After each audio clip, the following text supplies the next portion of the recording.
गोष्टीचे नाव आहे शक्तीपेक्षा युक्ती श्रेष्ठ. सत्यवान नावाचे एक सज्जन होते.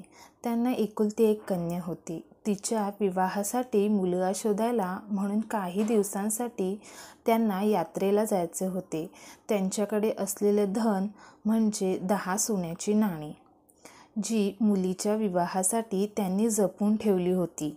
ते धन चोरी होऊ नये म्हणून त्यांनी एका सावकाराकडे काही काळापुरते ठेवण्यास दिले. यात्रेहून परत आल्यानंतर ते सावकाराकडे गेले आणि सावकाराला म्हणाले, मी ठेवायला दिलेलं धन मला परत द्या. मुलीसाठी चांगला वर शोधला आहे. आता तिचं लग्न करायचं आहे. सावकाराने मात्र स्पष्टपणे हात वर केले. आपण कुठल्याही प्रकारचं धन माझ्याकडे ठेवायला दिलेलं नाही असं सांगितलं. हे ऐकून सत्यवान चिंतित झाले. आता मुलीचं लग्न कसं पार पडेल, काय करावं ते सुचेना. त्यांनी आपली समस्या राजाच्या कानावर घातली. राजा हुशार आणि दयाळू होता. राजाला सत्यवानाची अडचण समजली. परंतु हा प्रश्न सुटायचा कसा? कारण सत्यवानाकडे कुठल्याही प्रकारचा लेखी पुरावा नव्हता. इथे बळाचा वापर करून चालणार नाही म्हणून राजाने क्षणभर विचार करून एक युक्ती सांगितली. तो म्हणाला, जेव्हा मी रथात बसून नगरात फेरफटका मारेन तेव्हा तुम्ही सावकाराच्या पेढीसमोर उभे राहा.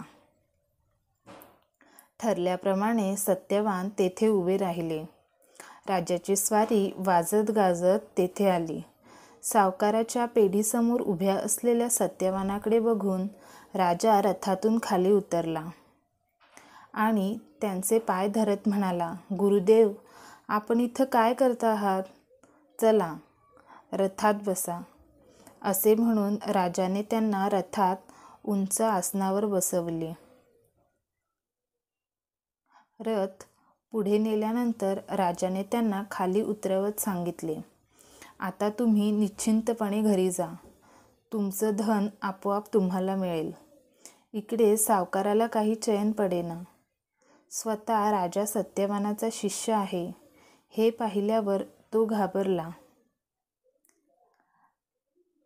आपले बिंग उघडे पडू नये म्हणून तो रात्रीच त्याच्या झोपडीत गेला आणि त्याची क्षमा मागत म्हणाला, महात्माजी, रात्री खूप शोध घेतला तेव्हा मला तुमची 10 नाणी माझ्याकडे ठेवायला दिल्याची नोंद सापडली.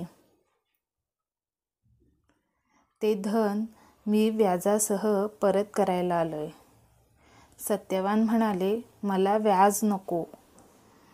त्यावर सावकार म्हणाला, महाराज, तुमची कन्या ती माझी कन्या. मी स्वतःच तिचं लग्न लावून देणार. तुम्ही निश्चिंत राहा. अशा प्रकारे सत्यवानाला त्याचे धन परत मिळाले आणि मुलीचंही लग्न थाटामाटाने लागलं.